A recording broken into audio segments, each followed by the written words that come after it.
Hello, and thanks for joining me. Is this book conscious? Let's spend a few minutes talking about it. Galileo's Error Foundations for a New Science of Consciousness was originally published back in 2019. This is by Philip Goff. I read a paperback edition that came out in October of 2020. And this book is about panpsychism, the concepts and philosophy of panpsychism, which sort of the shorthand definition is the mind or the consciousness in all things, in all matter. So we'll get more into details about this topic here in a bit. But yeah, I wanted to read this. I'm interested in this topic. And I set out this year to learn more about it. I've got several other books on my reading list for this year on this topic. I'd heard of this author on YouTube. I've seen some of his talks and heard some of his talks on podcasts and on YouTube.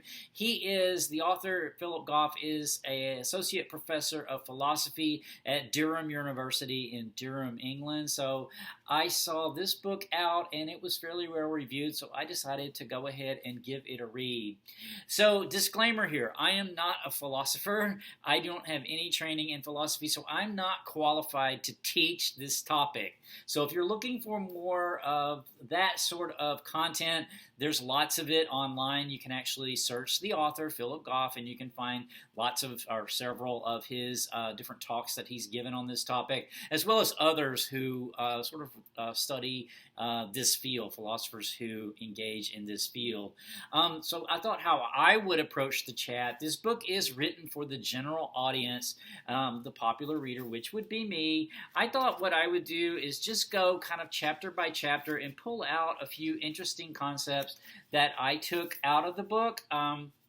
And then, you can always check out more if you want to. But here are the list of the chapters. The first chapter is called How Galileo Created the Problem of Consciousness. The second chapter is called Is There a Ghost in the Machine? The third chapter is called Can Physical Science Explain Consciousness?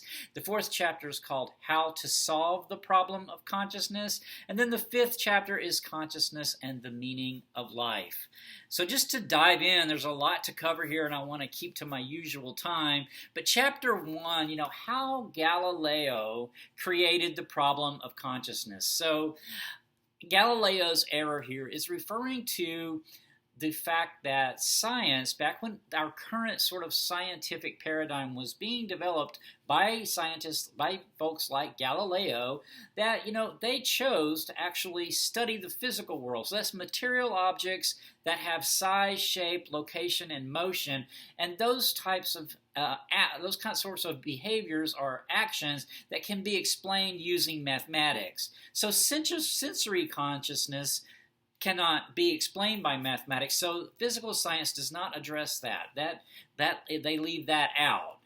So an example of this would be the red experience or the music experience. So the red experience of red. So we can explain a lot about red scientifically by physical science, but the red experience, the experience of seeing red, the color red, cannot be explained mathematically. So that is sort of the difference.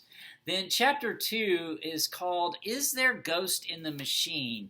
This is all about dualism. So I wanted to kind of show this this graphic here. This is Susan. It's got her brain open there.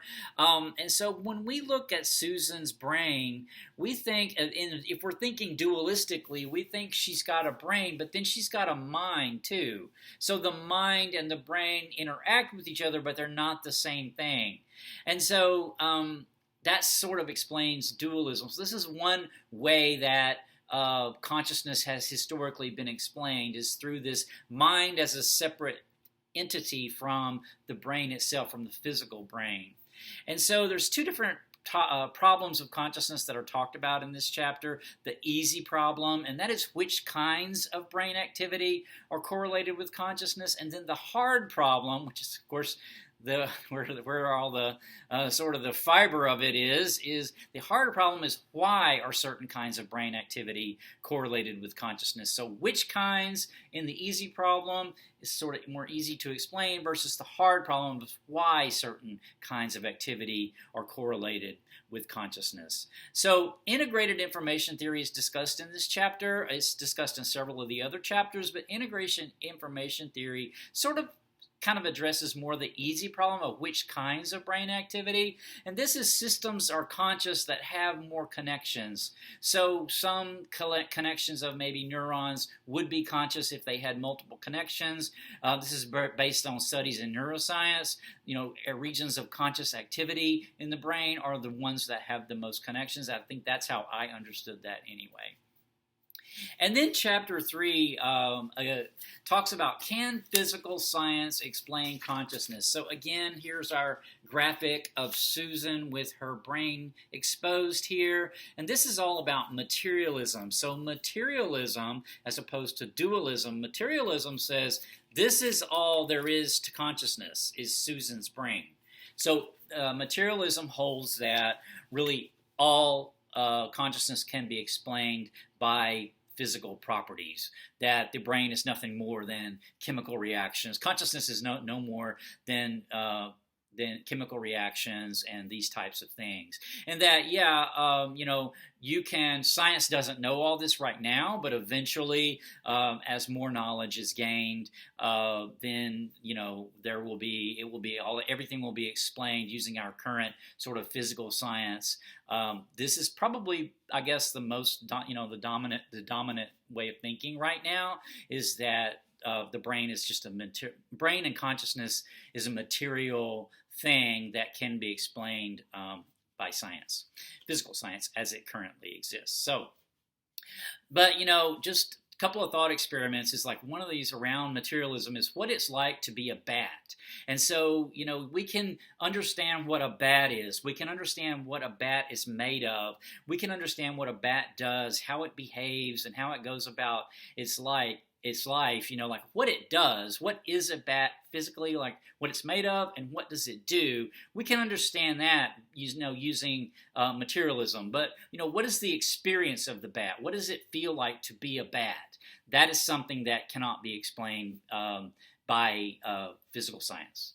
So again, the redness of a red experience would be kind of another example of this. In this chapter, there is the black and white Mary thought experiment. And the black and white Mary thought experiment is that there is a woman named Mary who is raised from birth in a room that is only black and white. She has never in her entire life seen colors, but she has all the available any kind of scientific information about color that can be known, that can possibly be known. She knows it. She has learned it. It has been discovered, and she has learned it. But she, this would be describing red. But until she actually saw red, she would not really have a red experience, right? And so this made me think of YouTube videos. If you've ever checked out YouTube videos, if you haven't, I encourage you to do so. They're videos of people who are colorblind, but yet there are special glasses that they can get now that have been developed where they can see color. And there's a lot of reaction videos where people put on these glasses and they see color for the first time. And one of the most common reactions is a very emotional reaction to see color in its vividness for the first time. That is a consciousness reaction that they're having. They have gone through life they have thought they understood red until they actually saw red, the color red or green or yellow. And then when they actually do see it, they are overcome emotionally. And the same thing for hearing.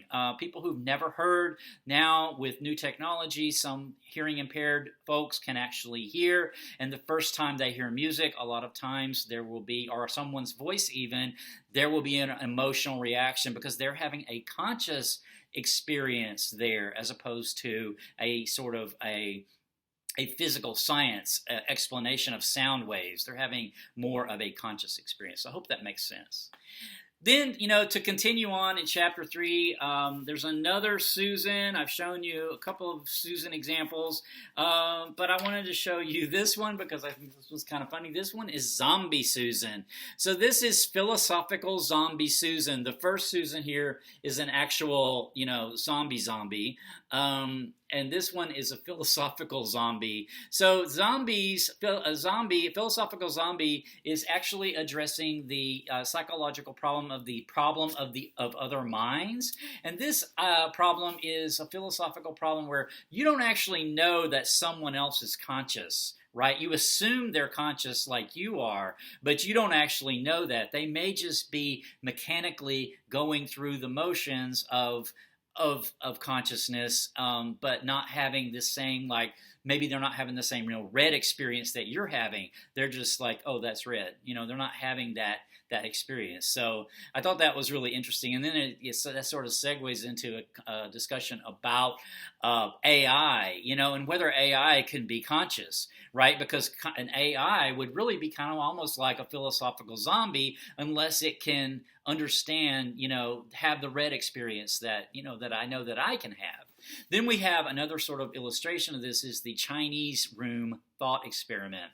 This experiment is another sort of experiment around materialism and also around philosophical zombies and AI, in that a person is in a room and they do not speak Chinese, but in this room there's a stack of papers that have all the Chinese characters on them, and then there's an instruction book that details when they get an input from under the door of Chinese characters, this instruction book will guide them to what the response should be in the papers. So then outside, the Spanish-speaking people, the Chinese-speaking people on the outside of the door slip questions under the door. The person who does not speak Chinese, who is in the Chinese room, takes out the instruction book and matches up, the input that they got with the Chinese symbol and then puts the answer under the door. They're responding correctly, but they have no idea what they're actually doing. So they're not they're not conscious in that sense. They are just mechanically answering a question correctly. So I thought that was kind of a cool thought experiment. So then chapter 4 talks about how to solve the problem of consciousness. This is all really the chapter that delves into panpsychism itself. The author talks about he started out his sort of career in philosophy as a committed materialist, but then he had this sort of experience in a bar one night where he became really conscious of being conscious, and this shifted his whole perspective.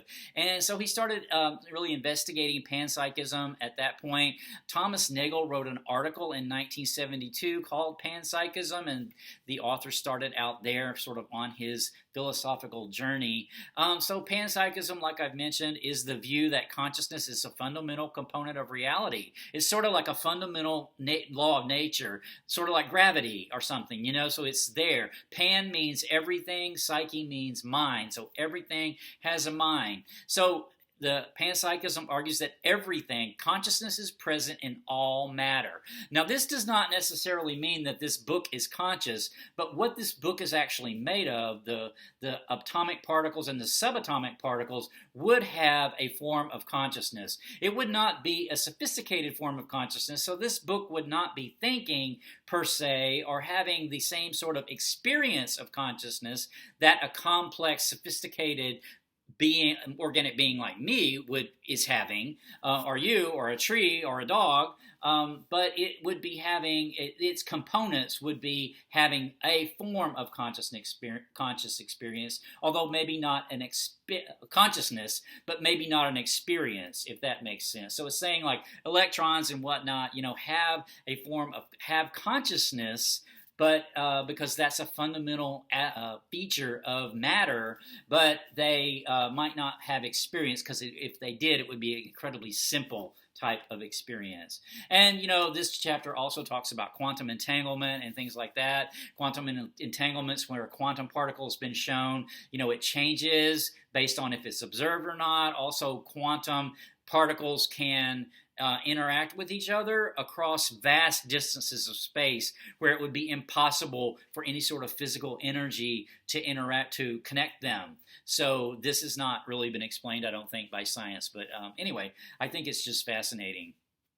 So yeah, I'm about to run out of time, but I just wanted to touch base on, I wanted to kind of close this chat with a quote from Stephen Hawking from A Brief History of Time. The quote says, "Even if there is only one possible unified theory, it is just a set of rules and equations. What is it that breathes fire into the equations and makes a universe for them to describe?" And this author argues that is the fire in the equations is actually consciousness. So I just thought that was so fascinating. All right, I will end the chat with that. My next chat is going to be Norwegian Wood by Haruki Murakami. So stay tuned for that. Take care.